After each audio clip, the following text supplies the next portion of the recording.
Last night was another edition of Real Time with Bill Maher, and I have a clip that I want to play for you from it where he pretty hilariously mocks Donald Trump, the RNC, and makes a point at the end that I want to expand on that's important for us to discuss. And actually, before playing the clip, I do want to note, for some reason I feel compelled to do this, that I didn't really used to cover Bill Maher too often. I think he misses the mark rather often, as I've said. Emphasizes subjects that in this current existential democracy on the line moment shouldn't be emphasized, that are sort of irrelevant, and tends to both sides things in a way that really irritates me, and some other issues has just been wrong on. But his mocking, his ridicule of Trump on the nose, and apparently he upsets Trump, which makes me more likely to cover him on Truth Social. Trump raged about him recently, as we discussed, and so that's why you might be seeing more of Bill Maher than you're used to on my show. Here it is. Actually, before, click the subscribe button. So helpful. Just make sure that you're subscribed, and the like button. That's also really helpful, and then the alert bell so that you get notifications. Great news. The Republican National Committee has a new chairperson, and what a coincidence. It's amazing. It's a Trump family member. Can you believe it? It's Lara Trump. Yes, there she is with the president. That's Eric's wife. And what happened was, and Marjorie Taylor Greene tweeted this, she said, MAGA has taken over the party. MAGA is now in control of the Republican Party and so there's going to be what they call a bloodbath. This was said at the Republican National Committee. They fired every single person there, and they're putting in their new MAGA people. So we got a hold of the job application form because they're going to need to restaff the whole thing. Would you like to hear what's on the these are just the questions if you want to get a job at the Republican National Committee now that MAGA has taken over. Do you have any experience in overvaluing real estate?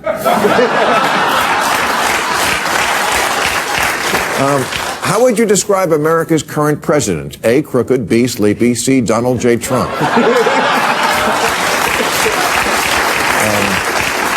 It's disturbing how many people at Trump rallies, when I go to them, tell me option C there, Donald J. Trump is the current president. And some of them mean he's the rightful president. If things were good in this country, but some of them mean literally he's still running things. And he's in control, quote unquote, through the military, like I've heard far too many times. By the way, in this segment, we'll get to a clip of one of my conversations with Trump supporters on a different issue. How quickly could you forgive your boss if he shot you in the middle of Fifth Avenue?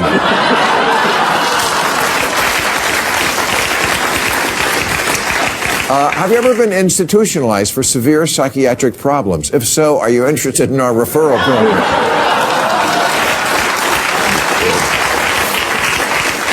Are you able to say the sentence, an authoritarian dictatorship may be the only way to preserve our freedom, without actually laughing?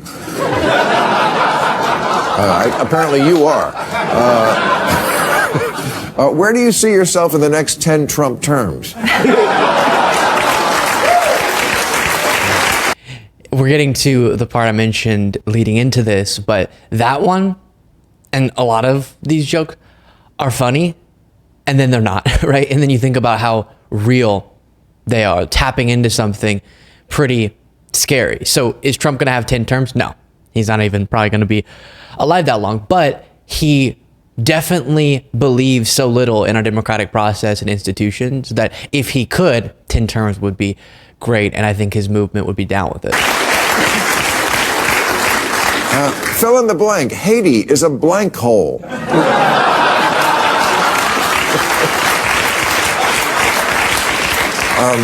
Logic problem. Donald Trump is an infallible judge of character, but his cabinet contained people who called him a fucking moron, idiot, an idiot surrounded by clowns, dope, kindergartner, idiot, patient in an adult daycare center, empty vessel, like an 11-year-old child, sixth grader, idiot, crazy, and goddamn dumbbell.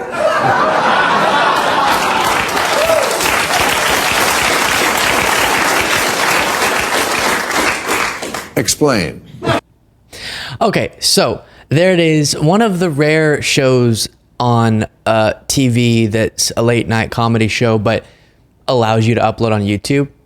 I've tried to cover, for example, Seth Meyers did an incredible segment. He does a bunch of great, I love Seth Meyers. But he did a segment where he went through all of Trump's cognitive gaffes. Sorry, let me be more specific or accurate. Some of Trump's cognitive gaffes. And for the entire time the compilation was going, he was trying to figure out ways to occupy himself. So funny. And I tried to cover that, but then the YouTube video gets blocked because of the copyright element. But Bill Maher, I guess, allows the stuff to be re-uploaded. So again, funny, but tapping into something very real. And Tim Miller responded to this general phenomenon on X, saying, people who are planning to vote for Trump next time, I have a question.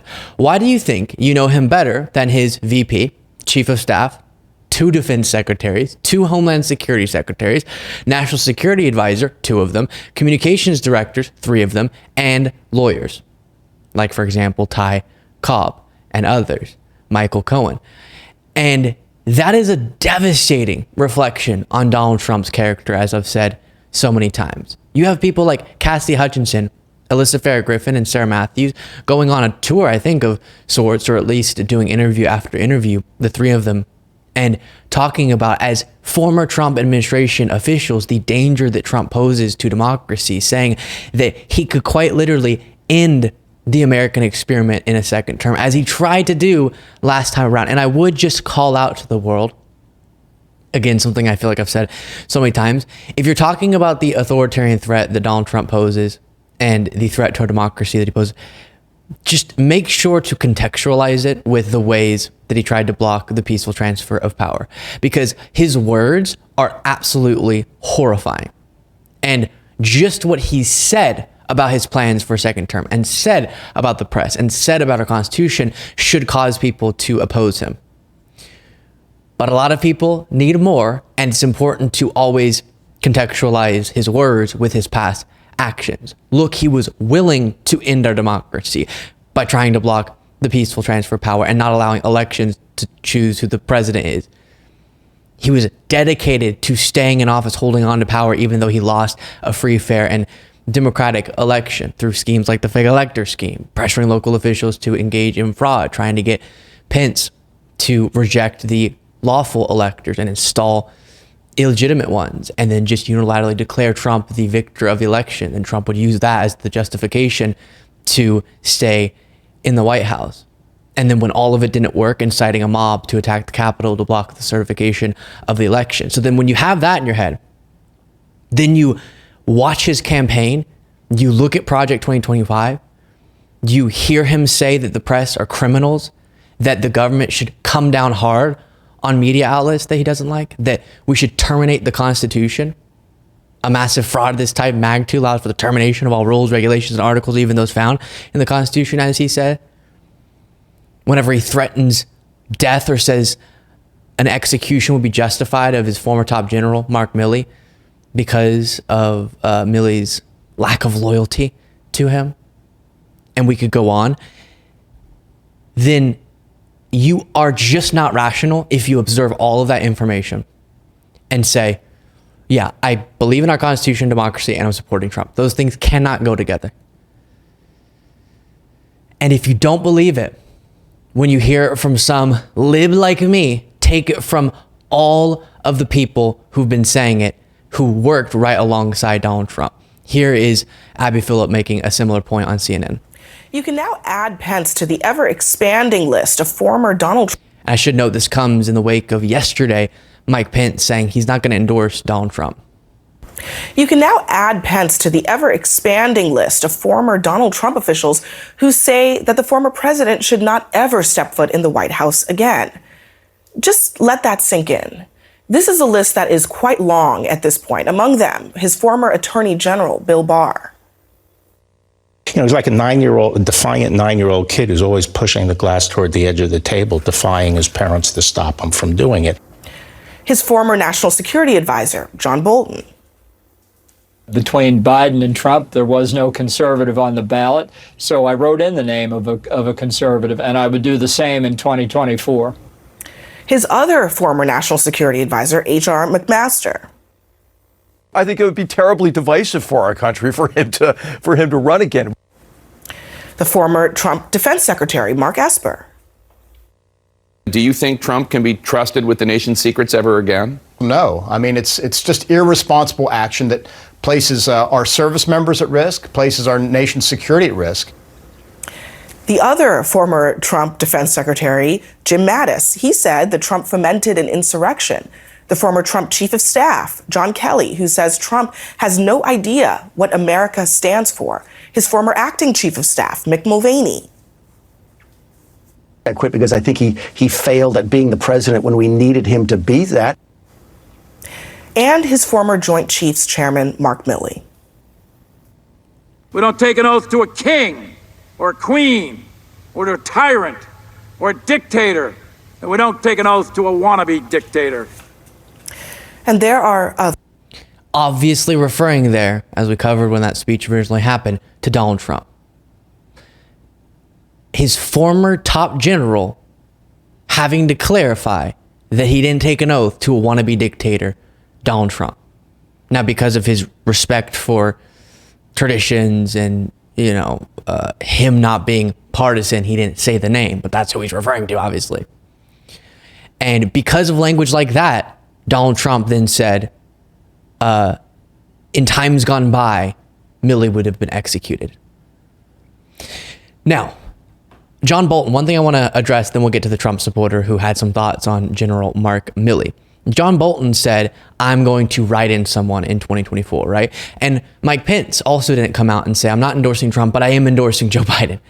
And I do just need to clarify, when it comes to authoritarianism being on the ballot, passive opposition is not admirable or justified or moral.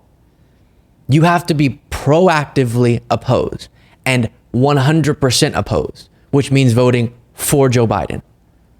Now, if you're going between Trump and sitting out or voting third party or writing someone in, obviously I would prefer you do whatever's not Trump. But to these people who acknowledge the threat that Trump poses to some of our most basic freedoms and rights and institutions, then go on to say, but I'm not going to vote for Biden necessarily because, I don't know, he's too woke. You're not fully there. You don't fully stand for the Constitution, democracy. And I'm not saying that as an accusation or trying to be offensive, but it's just true. Even if you think you are and you're trying your best, you're not showing that with your actions if you're not ready to set down political differences for the sake of our democracy. I've said it so many times, but all of these policy debates we have, liberal, conservative, woke, not woke, any of these debates we have become irrelevant when the foundation they're all built on crumbles, which is our democratic process. And so if you believe that we should have a functioning democracy so that we can battle it out up here about all the different things that we disagree on that matter a lot, then you got to go for the guy who stands for our democracy. And that's Joe Biden. And you can hate his policies.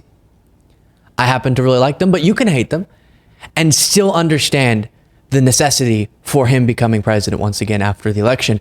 And that is something that people like Cassidy Hutchinson, Alyssa Fair-Griffin, Sarah Matthews, and some of these interviews, and many other of these former Trump administration officials do understand.